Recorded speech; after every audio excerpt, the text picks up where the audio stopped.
Adam, thank you so much for taking the time to have this conversation. I really think it's one of the most important ones that we can have right now. A lot of things going on in the world, but this is going to be my first time interviewing and having a conversation with somebody in a tractor, actively working. So I do appreciate the multitasking you got there. But brother, if you don't care, give me a little bit of that intro for where you are, what you do, and then why this conversation between you and I is going to be pretty pertinent to anybody that cares about the food system. So I started farming with my brother here in 2000, the 2005-6 winter. We got our first crop loan together, and from there we took our 3,600 acre farm and increased it almost to 12,000 acres. We were in empire building mode. We thought the only way to get ahead was farm more acres and take our razor thin margin and just expand it over a larger area. And that's what a lot of farmers still are having to try to do. They're trying to outrun it with more acres, and that ended up just killing us, with overhead and equipment payments and stuff like that. So anyway, my brother in 23, he decided he wanted out of farming, and some days I wonder if I shouldn't have followed him. But when he decided to do that, I restructured this place and downsized back to 2,400 acres, and it's been a game changer completely. I mean, we're able to do better on the acres we got. I'm not worrying about every little thing all the time. There's not 100 fires to put out, so the downsize has been great. Also, over the course of those years, we went from farming like everybody else, just conventional tillage, high tillage, all that, and we started phasing into the regenerative stuff. We started trying to fight pigweed with cereal rye, and it just led to, now we're almost, well, we do like one little, I don't even know if you call it a tillage pass. We just clean out our irrigation furrows once a year. We don't do hardly any tillage unless we tear a field up in the fall. We plant cover crops on every acre. We have tried to replace all of our synthetic fertilizer with compost that we make on farm out of rice hulls and chicken litter and gin trash and things like that. And we're really just trying to escape the monopolies that are got their boot on our neck. As far as input side, best we can, and we found some ways to buy less from them, but we're still fighting them hard. What she was we're gonna have a lot of people listen to this that aren't really big into agriculture, right? But everybody is going to be affected by what we're talking about. So I want to, kind of frame that conversation around, first and foremost, is farming is a very low margin endeavor. Like that you kind of laid that out there a little bit, but we also can't feed ourselves. That should be extremely important that we get out there. Arkansas cannot feed itself by the way that we are farming, period. And so then we go another step that you hit on when you said monopolies and things, is all of our food production is owned by a few.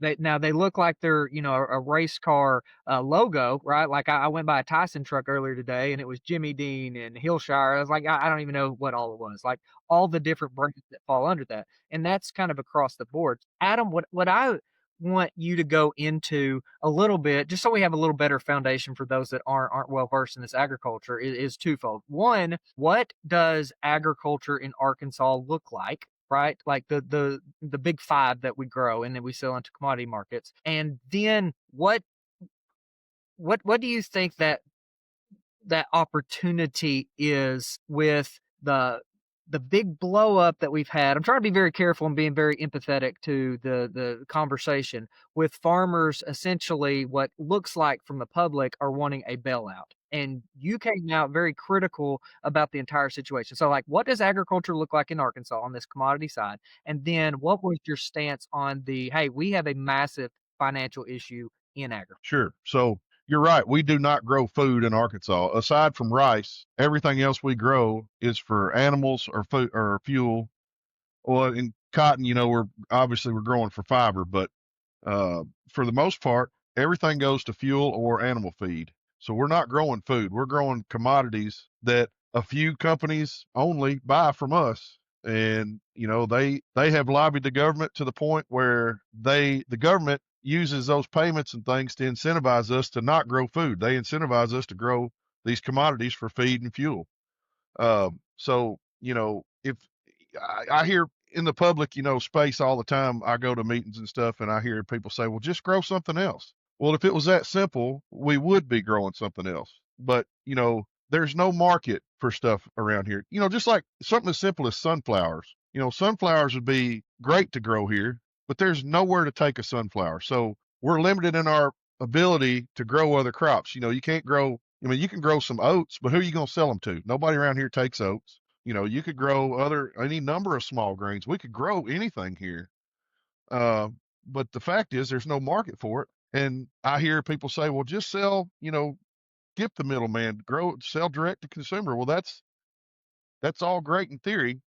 But, if I did grow a bunch of oats and roll them and do all that myself, I'm farming 2,400 acres. How many oats are people in Arkansas going to eat or whatever? So we're in a mass production system with no edible food. We're not growing anything edible. It's crazy to me that we don't have choices, and the reason we don't have choices is because legislatively the deck is stacked against us to do so.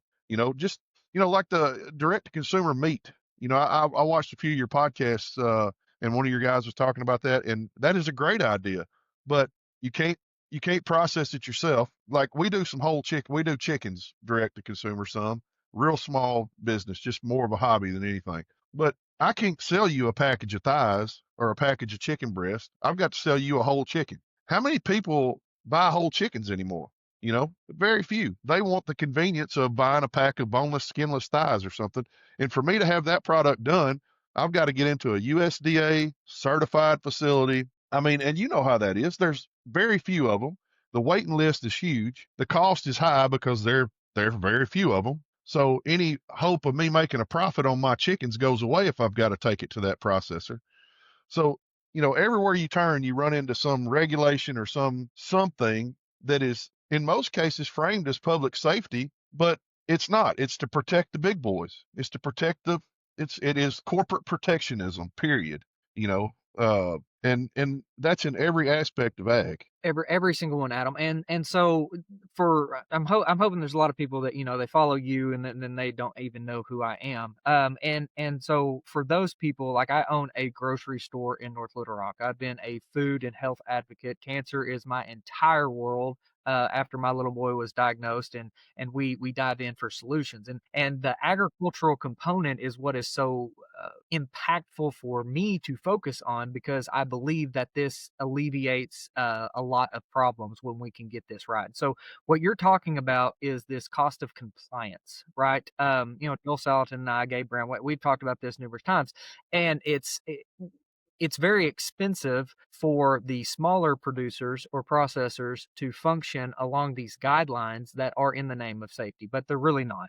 They are, as you articulated, to protect the big guy. So I was actively involved with the decentralization of dairy, right? And that was the raw milk legislation. So now in Arkansas, we have the best raw dairy laws in Arkansas. And it doesn't mean you have to drink it, but it means that we have the option now that we can do Yeah, that. And so yeah. these If you want, decentralization laws have got across the board, right? Like for the meat processor, for the commodity side, it's a little bit different because Adam, when you look at a appropriate human diet, the guidelines are really, really simple. It's local, seasonal, and natural, right? So if it's yeah, local sure. and then it's seasonal, you don't have things all the time, right? But we always do have meat. So I've been very heavily focused on livestock agriculture, and so I went through all that to say twofold. One, what do you think we can do to help decentralize some of those farming practices that make it an easier transition from commodity to non,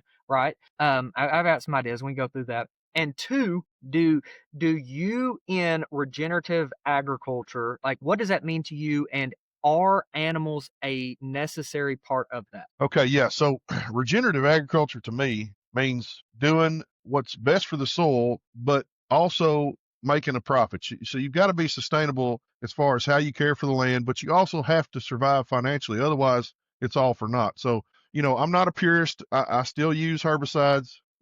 I feel like a herbicide pass, when used judiciously, is better than a tillage pass. That's just my opinion. And I can make an argument as to why I form that opinion. But to me, tillage is more destructive than herbicide. Uh, so use less.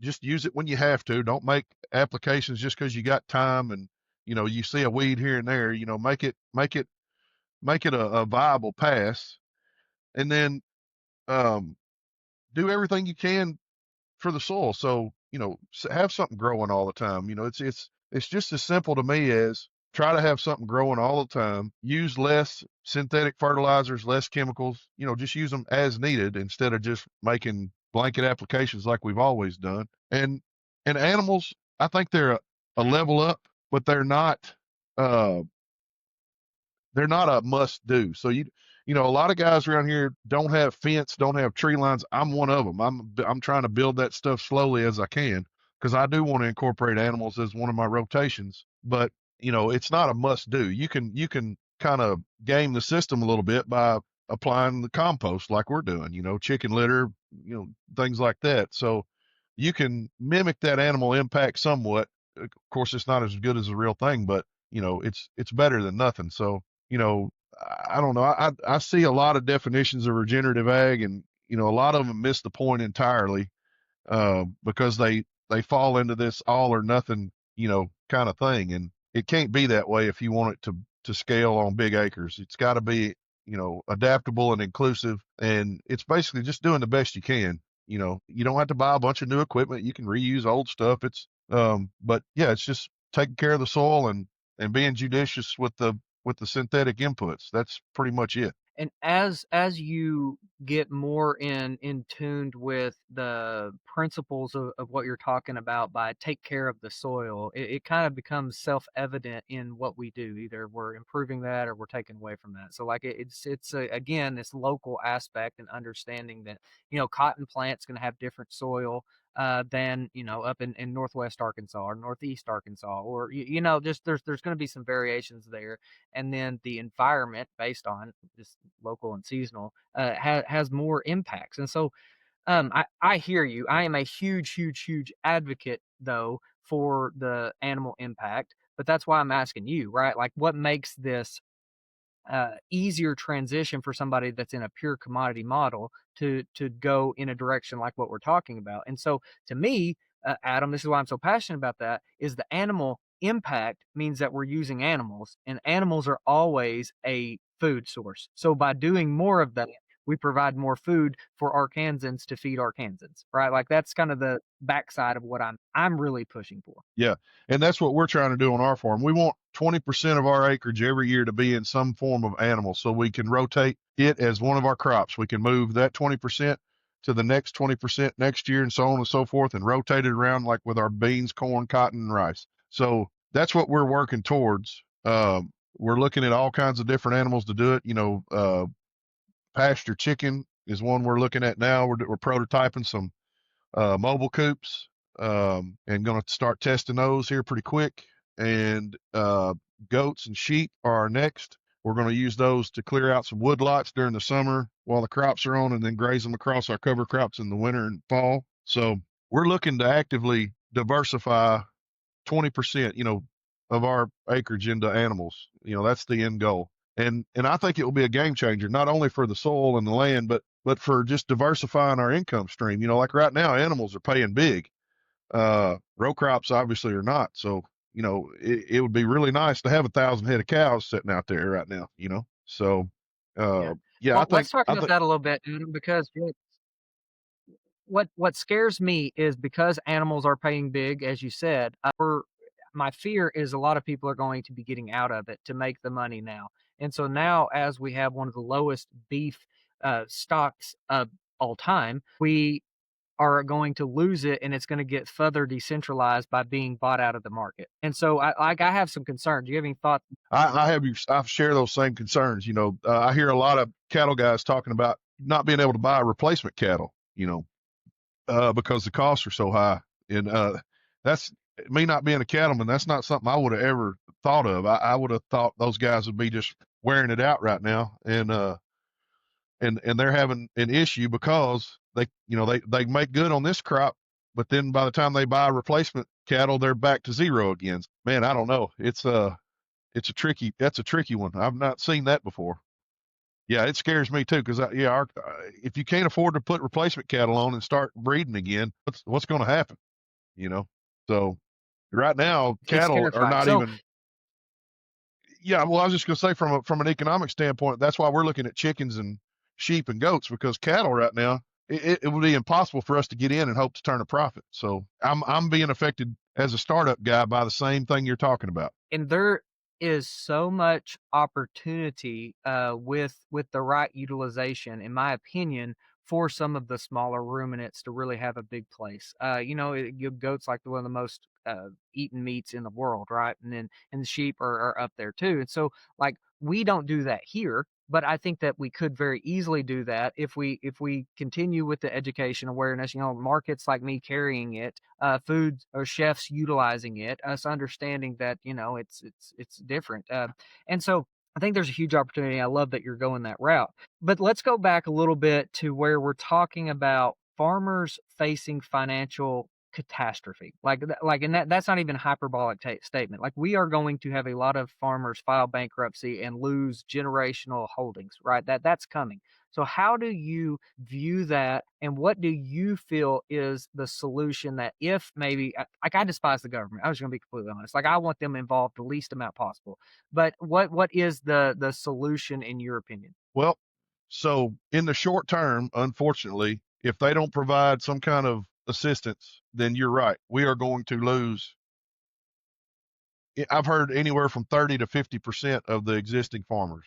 And I've also heard from friends of mine in the ag lending industry that the only guys that are going to survive are the ones that still have equity in land. They are abandoning the banking industry is abandoning their equity positions on equipment, because that market, with all these, they see the writing on the wall, right? If all these farmers are going out of business, there's going to be a flood of equipment on the market, so the value is going to tank. So uh, if you don't have equity in land and you're in financial distress, your chances of getting a loan are slim. At least that's my understanding. That's what I'm hearing, and that would match up with the figures that they're putting out about 30 to 50% going under.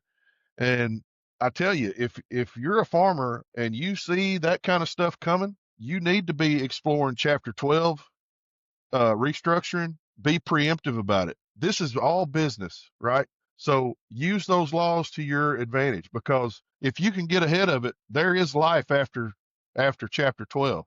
Now, if you let it go too long, there's your options get real limited. So don't look at it as you failed farming, because you didn't. You were a victim of what has been created, and you need to go preemptively start talking to somebody about that option. So that's what I'll say right now. Just to any farmer that's listening, if you think you're in a mess you can't get out of, you need to go talk to an attorney about Chapter 12 restructuring.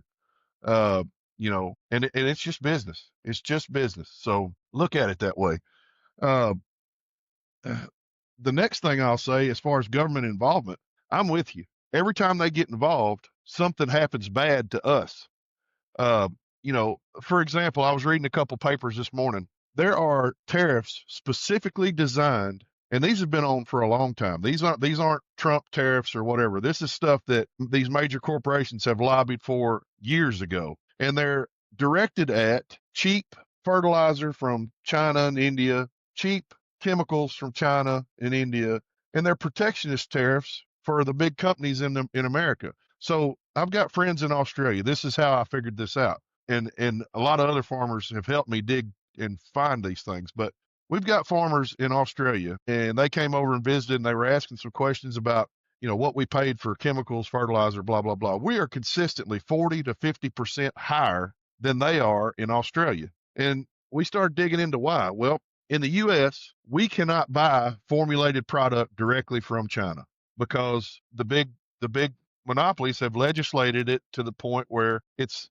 not legal for us to do so, or they've put such a huge tariff on those specific things that it's not tenable for us. So in Australia, they're 40 to 50% lower in cost because they can buy direct from other countries. Where here, all that we can do is the big companies can buy technical ingredients and then formulate it here and put their markup on it. So one of the papers I read just this morning was on 2,4-D, and it said that the USDA investigated they call it anti-dumping. They don't want China dumping a bunch of cheap product on our market, which would be great for farmers, right? That's free market, baby. You know, if you don't like it, Hmm. compete.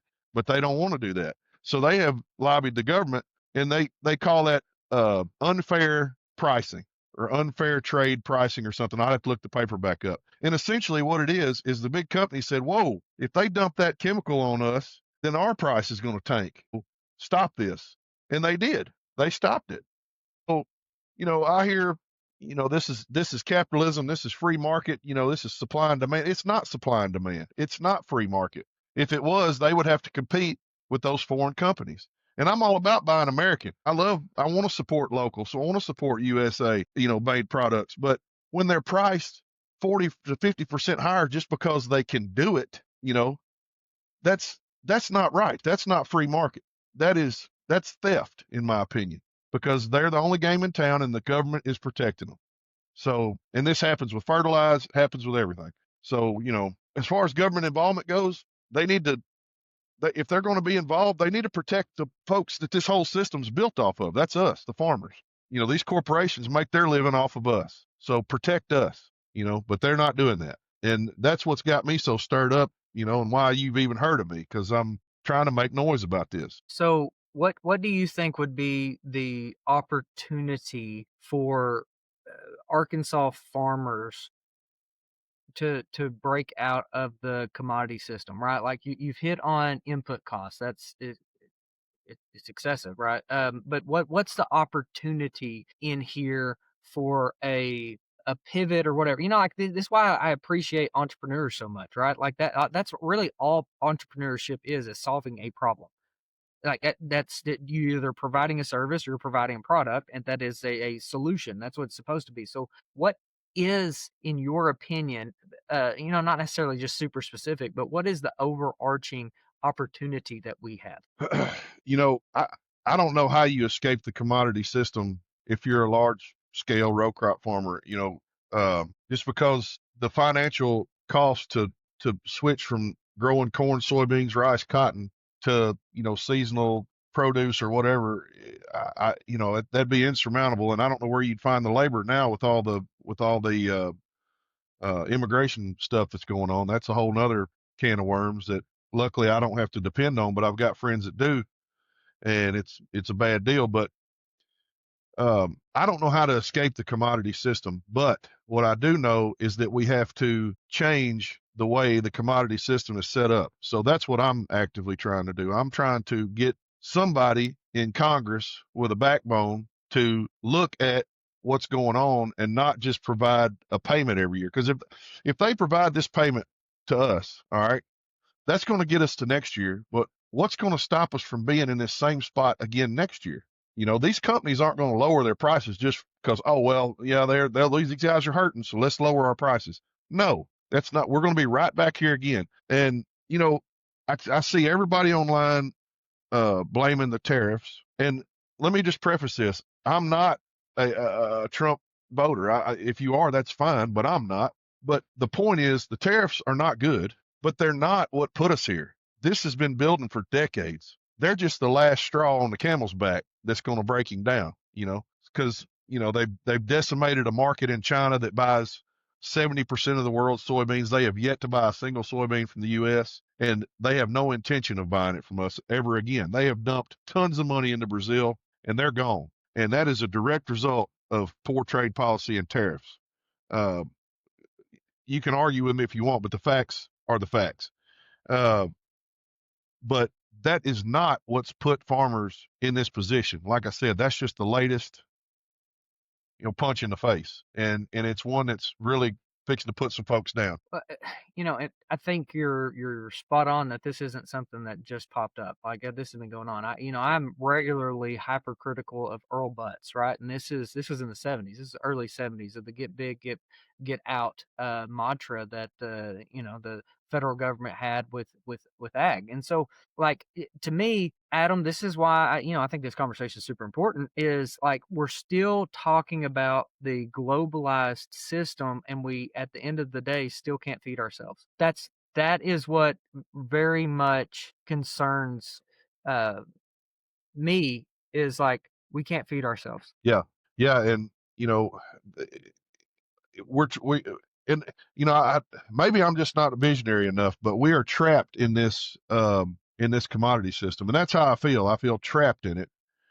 You know, your question about how do we break out, I don't have an answer for that. I really don't. I've tried all the ways I can to think about how to break out from this system. And, you know, whenever I put pencil to paper and try to map out a way to move to something else, it's just crippling financially, and it's bad where I am now. So, you know, the cost of transition is huge, you know, so, and I don't know that it's not Do you by think there design that way. No, I 100%. Like you and I we can go down that rabbit trail for sure. Like it is by design. That's kind of my whole point. That's why I'm trying to wake up the consumers, and then the farmers are the same token, right? Like it is by design. It literally told us get big or get out. Like they've been saying that for what, 7 decades now? Like this is not even something that's new. So like we're staying in this system that has caused the problem. And Adam, I'm going to respectfully disagree with you on the we have to fix the commodity thing. I think it's just like the medical system. We have to blow it up and rebuild. I think that it is so far gone. It's so entrenched in the indoctrination of what's happened in academia, whether that's medicine, whether that's agriculture. Like, and so I'm softly, in ways trying to recommend, hey, let's support local. I think you are doing it. I think by that goal of diversification and bringing in livestock, I think you are doing it. I think you're working towards the solution. Yeah. It's just Trying to. at Yeah. whatever what way you are. But like the flip side of that is we've got to get the consumers also understanding how important it is to support you or others that are raising the chickens, raising the sheep, the goat, the beef, and also supporting those small processors, right? Like that's a big deal. We lose them, we lose, and work with legislators to get the hell out of the way. Yeah. And we need more small processors. That, you know, that's one of the big hangups for us is, you know, if we had a processor that could work with us when, you know, there's just not enough of them. The waiting list is huge. And by the time you wait, you know, chickens need to be processed when they're ready. You can't wait another month or 2 months like you can with a cow or something. And, you know, it's just, I only know of one processor around here that'll even do chickens because they're so covered up with cattle, and they've got a waiting list for all this other stuff. So, you know, we need more, but they have to be USDA certified, all these hoops they have to jump through that makes it too expensive for a guy to start a butcher, you know, a processing place of his own because of all the crap they got to do. And I understand food safety. I get that 100%. But, you know, the market will dictate food safety a lot. You know, Absolutely. I think that's an illusion that you know, that we have to have all these regulations for people to make a good product. You know, if you're going to go into business and process animals, and the first time you do it, a bunch of people get sick because you were sloppy or not clean, well, you're out of business, and people understand that. So the market is going to dictate that more. So these laws, in my opinion, like we said earlier, are designed to keep the small guy out. Because the big corporations are the only ones that can afford to go through all that and have the downtime to do all the crap it takes to get there. I mean, it's just silly, and we've got to change all of that. Yeah, I know you're not disagreeing with me when you say blow it up. I'm all for it. I just don't know, you know, how to do it yet. So no, you're right on with me. I hear you, brother. So let's just kind of like recap a little bit, and I just want just your take is if we can focus on getting more of our populations getting their at least meat, dairy, eggs from as local as possible, right? We get the processors to where they're able to fulfill that demand, and farmers have a market to shift, to transition, possibly a government program that gives some grace and assistance in any sort of from commodity to more of a decentralized model. Would that be worth focusing on and fighting for? Absolutely, it would. And you know, the consumer is going to be the ultimate catalyst, right? The problem I see uh, with getting consumers to break free and buy local stuff is, man, it's convenient to go to Walmart.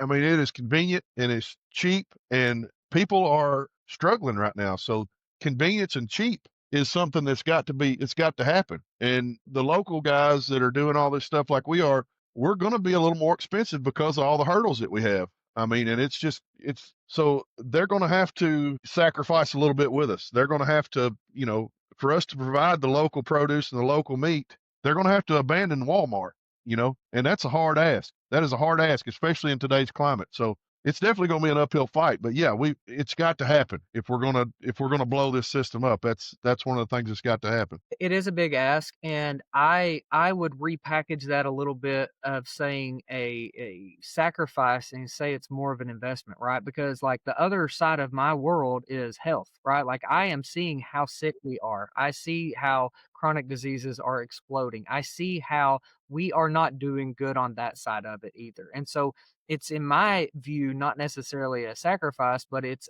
hey, maybe I want to pull some of that money that I'm paying towards insurance and medical bills and put it more as an investment to make myself stronger and healthier and be able to function. And when I spend money with my local uh, retailer and farmer, I'm actually building an economy that is going to be more resilient for, myself, my kids, my grandkids. Yep. And I think a lot of that is just going to be getting that message out there, and you're not going to hear that message from the big players out there. They don't want that to happen. They don't want them to know that kind of stuff. So the podcasts and stuff like yours are what's going to move that needle. So I applaud y'all for doing what you're doing, because it's not going to happen Thank you, willingly, brother. I think So no, it's not, but I also think the loss in trust of the media has pushed a lot of people towards things like podcasts, and of course that we can all get in our echo chambers and go in those different routes. But I think that having a decentralized media is also extremely important to this conversation, just to have real conversations. Like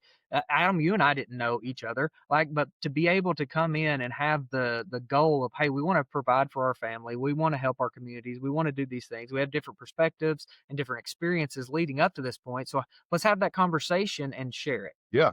Yeah, it's got to happen. It's got to. And you're right. The decentralized media has got to be a thing. I mean, we're late night hosts getting knocked off for being critical of administrations and stuff. What do you think's going to happen if, somebody starts bucking Walmart and big food and big ag on TV? You think they're not going to make a call to the FCC guy and say, "Hey, you got to shut this guy down"? I mean, yeah, we got to get away from their control of that. It's just another thing that they've got their finger in that they use to hold us. And I don't know, man. It's the further I dig into that stuff, man, it is just sick how far they have gone to get things where they want them, and they've got it where they want them. I agree. I think that we have hope. I think, but it doesn't happen on just simply blind faith and waiting. Nobody in Washington is going to ride in and save us, regardless of who we voted for or whatever. I think that resiliency and change starts with the mirror, and then us putting in the work, because nothing works if we don't. So That's right. coming together. And I think a big thing is like getting off of I depend on social media for a lot of the stuff I do, but when we can disconnect from the TV and social media and we talk to our neighbors, and you can see more similarities than the differences, and you can see that we don't have the hatred in person and in conversations that is portrayed and amplified. I think that's also a big component of just building Yeah. relationships within our own communities. Relationships are everything, man. That's how you get things to move is relationships. And yeah, we've lost that with social media. I'm like you. I depend on social media for our small amount of chicken sales and things like that. But man, it has turned into, and again, by design, to amplify the worst in us, because that's what keeps the clicks going. And it is hard to get on there every day and see all of that, because I've never had anybody, speak to me in person with such vitriol as people over trivial stuff. They just get in there, and I'm probably guilty of being a little more aggressive sometimes too. I mean, I'm not 100% on the good on all this stuff, but man, it's just easy to fall into that. And you're right. We've got to understand that they are doing that to us. They are amplifying the voices that are the worst of us, and then we're all reactive, and it's just a spin up that you just cannot stop. And a lot of folks, I'm sad to say, don't have the critical thinking skills to realize that's what's happening. They just take it at face value and be like, "Damn, these people are evil." Well, no, that's not right. That's not right at all. And so yeah, I'm concerned about that too. I thought I was just getting old and getting worried about everything, man. But No, no, brother. Adam, man, thank you for taking the time. I'm excited, just to know that we have more of us in this state. I love Arkansas. I want to see Arkansas thrive and be successful and come together Me and too. be Me too. resilient. So, like, I think that there's enough of us. We just get together, get all our oars rowing in the same direction, and we have a lot of hope. We got a lot of work to do. Yep.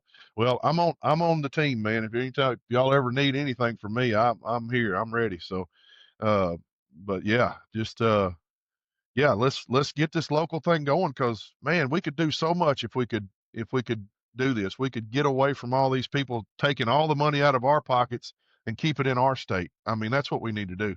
Amen. So I'm with it. Amen. All right, my friend. Thank you so much. Coming from the Cotton Plan Tractor Studios, Adam Chappell. Thank you. Yeah. Thank you, my friend. Yep. All right. It's good to talk to you. Likewise. See you, buddy.